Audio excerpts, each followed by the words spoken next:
apparence. Ne regardez pas ce que vous voyez. Je n'ai choisi aucun cela. Laissez-moi quand même terminer. J'ai prophétisé en 2003 sur Laurent Gbagbo, alors que les Français l'attaquaient.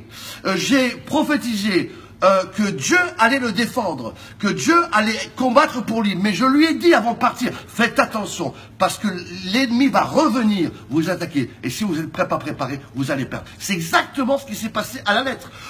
J'ai prophétisé, et vous le savez d'ailleurs, 3 mois avant l'élection de Trump, très peu croyaient dans le président Trump. Avant, j'étais un des seuls qui a dit, on peut voir ça sur mon émission toddchannel.org, un des seuls, 3 mois avant, j'ai dit que le président, M. Trump, deviendra président des USA. Ça s'est accompli. Je dis aujourd'hui devant vous qui regardez cette émission dans le monde entier, que dans les 7 que vous avez vus là, dans ceux qu'on va présenter, le dauphin M. Kabila, ou d'autres qui voudraient déjà se montrer, qui ont déjà même organisé des réunions gouvernementales, présidentielles, Dieu n'a choisi aucun de ceux-là. Parce qu'il a quelqu'un. Mes amis, Dieu veut faire quelque chose de puissant pour le Grand Congo. Je dis bien le Grand Congo. Et il a quelqu'un qui l'a ouin. Parce que on n'a pas affaire, mes amis, à un combat charnel, on a affaire à un combat spirituel. Et Dieu, mes amis, veut manifester sa gloire. Le problème du Congo est spirituel. Et c'est pour cela que Dieu va choisir quelqu'un. Parce que Dieu, mes amis, écoutez-moi bien, on parle déjà du Congo, dans Ésaïe 18, le Sophonie 3, de ce pays qui est près d'un fleuve. On parle, la carte d'ailleurs du Congo, quand j'étais en Israël, se trouve même incrustée dans une synagogue. Dieu a un plan pour ce pays. Écoutez-moi bien. D'ailleurs, pour ceux qui connaissent bien, qui poursuivent, qui suivent les actualités, la carte du Congo est apparue il n'y a pas si longtemps que ça, n'est-ce pas, à Goma. Mes amis, Dieu a choisi un oin. Un oin, je dis bien un oin, c'est-à-dire quelqu'un qui craint Dieu, pas quelqu'un qui se dit chrétien ou qui va à l'église. Vous savez, tous les Congolais vont à l'église. Est-ce que ça veut dire qu'ils craignent Dieu? Parmi ces 7 que vous venez de citer, certains ont même mis la Bible sur leur poster. Mais est-ce que ça veut dire qu'ils craignent Dieu? Non, mes amis, moi je parle d'un oin qui craint l'Éternel. Écoutez-moi bien, il y a eu une prophétie en 1995, en 1995. Par le full gospel du plein évangile, certains vont se rappeler de cela au palais du peuple de Kinshasa. Je parle de 1995.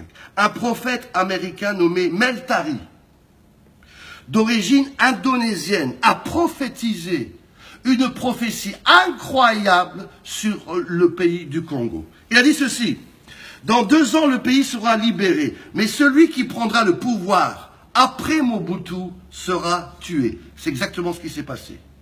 Puis, je vois une crise profonde dans le pays pendant de longues années. Cela fait 17 ans. Et je vois que tout à coup, quelqu'un que Dieu a oint va arriver. Et le pays du Congo va retrouver une prospérité. Le pays du Congo sera connu dans le monde entier. Ça deviendra la lumière du monde. Parce que j'ai choisi la RDC pour faire régner ma gloire. J'ai choisi ce pays pour que la lumière du monde vienne sur ce pays. C'est pour cela que j'ai oint quelqu'un. Écoutez, ceux qui connaissent, mes amis, qui s'intéressent au Congo, connaissent ces livres, Le plan de Dieu pour la RDC par M. Émile Kamimbaya Mogulu. Que dire de la destination prophétique pour la RDC par le messager de Binza, 18 août 1978. Que dire aussi de M. Alain Moloto, que tout le monde connaît, n'est-ce pas, qui a écrit ce livre, Le plan de Dieu pour le Congo. Ces 3 auteurs parlent dans leur livre du plan prophétique, de la destinée prophétique de ce grand pays, parce que le Congo est choisi par Dieu. Pendant longtemps, il a été négligé. Pendant longtemps, on a laissé ce pays gouverner de manière illégitime, de manière scandaleuse. Tout est pillé, les gens vivent dans la précarité, alors que Dieu a donné à ce pays la plus grande richesse du monde. Et c'est pour cela que maintenant il dit, stop, la récréation est terminée. Tout ce qui était permissible, je décide d'arrêter. Je veux qu'on obéisse à ma voix. Je veux que vous laissiez le gouvernement de Dieu s'installer. J'aimerais vous dire, oui, je répète, parole de Dieu pour le Congo.